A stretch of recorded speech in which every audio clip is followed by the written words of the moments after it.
Welcome, Great. everyone. Today, it's a pleasure to have Barry Labov here, the two-time Entrepreneur of the Year and founder of marketing firm Labov. Welcome, Barry. Thank you very much. I am honored to join you today. I think we're going to have a lot of fun. Brilliant. Great to have you here. Do you want to tell us a little bit more about your background? Yeah, my background is I originally was a rock and roll musician when I had hair and everything going for me, but that was a few decades ago. All right. But I followed a very creative life and career. My company is called Labov Marketing, Communications, and Training. We work worldwide with great brands, some of them very large that we've all heard of, and others that are, smaller, but they're great people just the same. And we help Yeah. them do one thing. And all I focus on is one word, and that's differentiation. I look for the magic in a brand, in a product, and then we find a way to describe it and position it and package it. And then the best part, we celebrate it with the people who are most important, which are your team or your employees or those who represent the product. So it's a ultimately very positive experience. I see. That's nice. So, is differentiation your biggest game changer, you would say, for your business in the past year?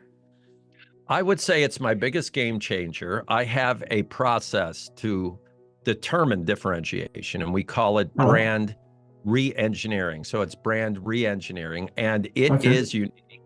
And there's one thing we do that no other company does. So that's one of our differentiations. And what that is we call it a technical immersion. So we go into a facility, sometimes virtually, but normally in person. We go into a facility, whether it's manufacturing or service, and we search for uniqueness. We search for what makes it distinct, what makes it original.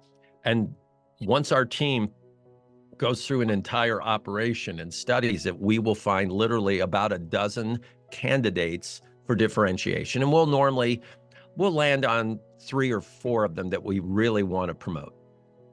I see. That's nice. So that process sounds time consuming, would you say? It is time consuming, but it's really time that's well worth investing, because once you determine what makes you unique, and this can be also for personal branding, by the way, it's not just for big companies, but once you determine what makes your brand or service unique, then what happens is you use that for years and years and years. It's part of who you are. It's your identity. So yes, it takes time, and it is definitely worth it. I see. I feel that as well. Is it easier to find this in a service or manufacturer environment or personal branding? It goes anywhere. Most of the time, people think that it's far easier to determine differentiation in a manufacturing facility as opposed to a service industry, let's say. And there is a little truth to that. You have to really look into the service industry and determine, okay, what is that brand experience for that service? So for instance, Amazon, as an example, does not sell products that it manufactures. It has a service experience. So part of what Amazon's differentiation is the experience the consumer gets. So we have to look for it, but whether it's personal branding, service, or manufacturing, it all follows the same rules. You got to find what makes you unique. You got to find areas where you're not that good and stop trying to be like other people. Be who you are and really amplify that. I see. It makes sense. Is there a mistake that you made in the past year that you learned a valuable lesson from? Oh, I make lots of mistakes. Let's see. In alphabetical order, I would go, no, in all seriousness, I've made a lot of mistakes. Sometimes I will move too quickly to make a decision. All right. But sometimes I'll move too slowly to make a decision. So it's kind of hard to learn. I think what's best for me that I have learned, because I just released a book. My book is called The Power of Differentiation. So one thing I learned is I had to be more patient than I preferred to be. But Okay. the book took 3 years. I would have rather it had taken 3 months. But Yeah.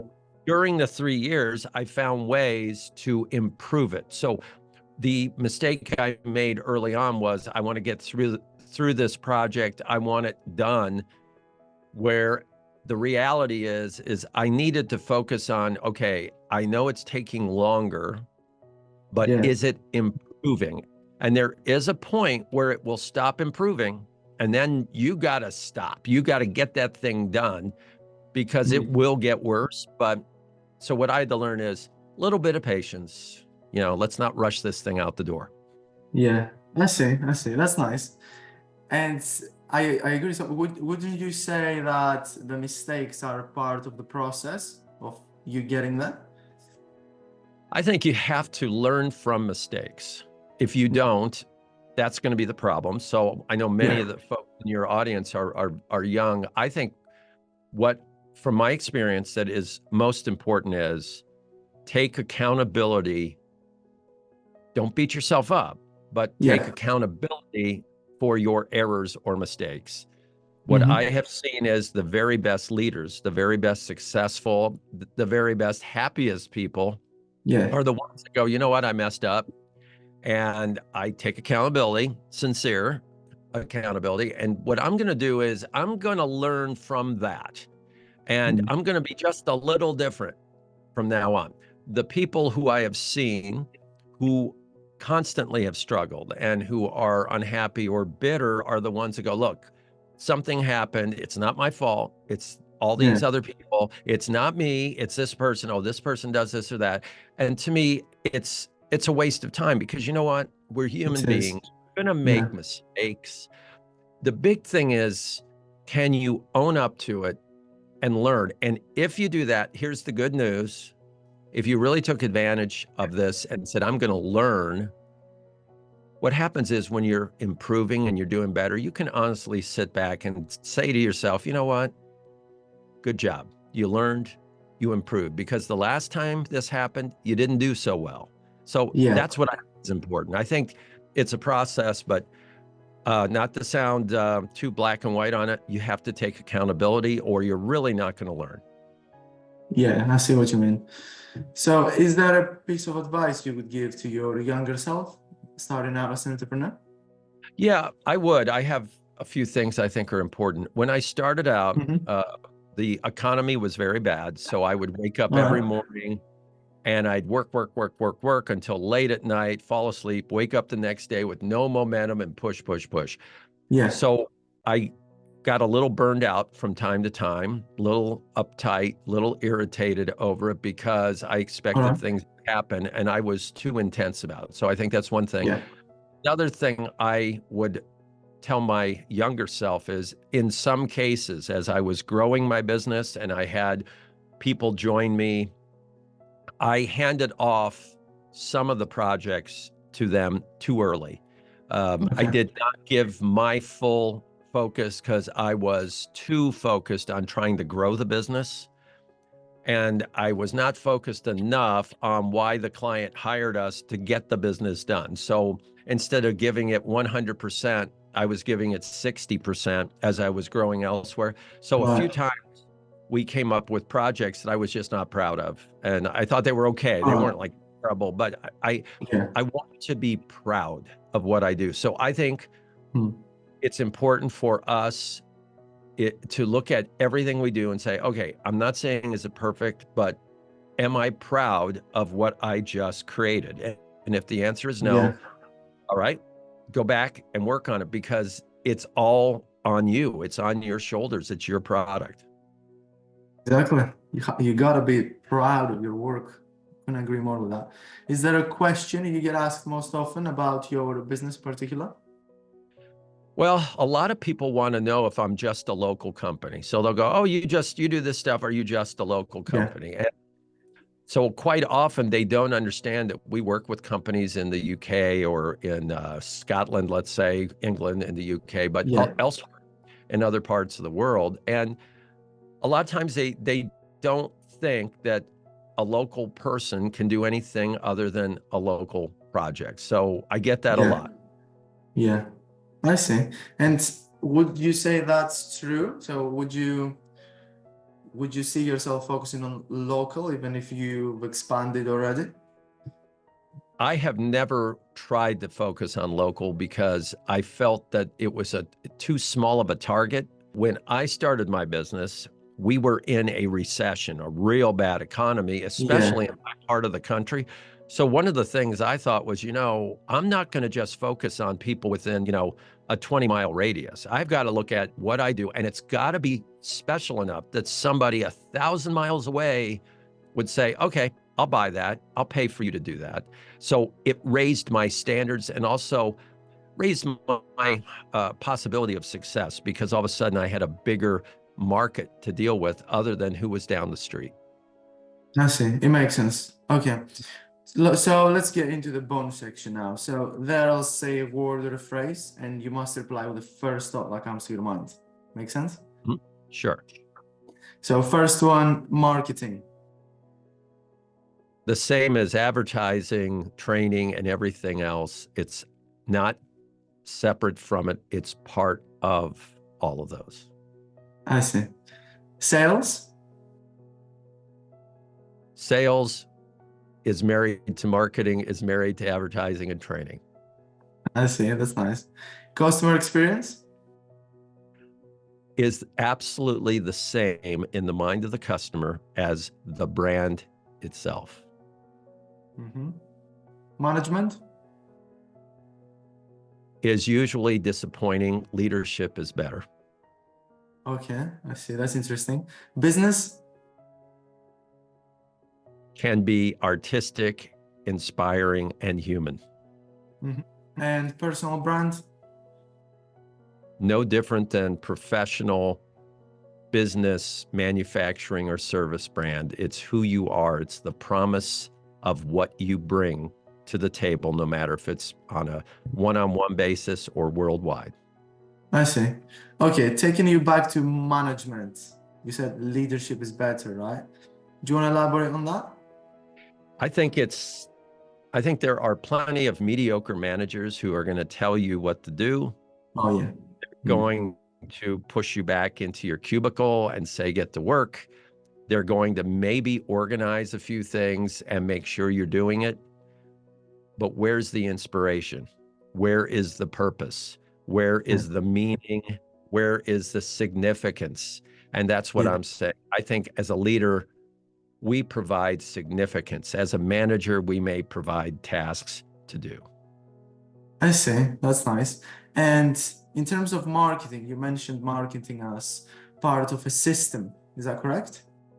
Yeah. So often people think marketing is one office, and then you go down the hall, there's sales. And then you go down the hall, there's advertising. And the very best marketing people I know also understand sales and can sell, and also understand advertising, and also understand how important training is.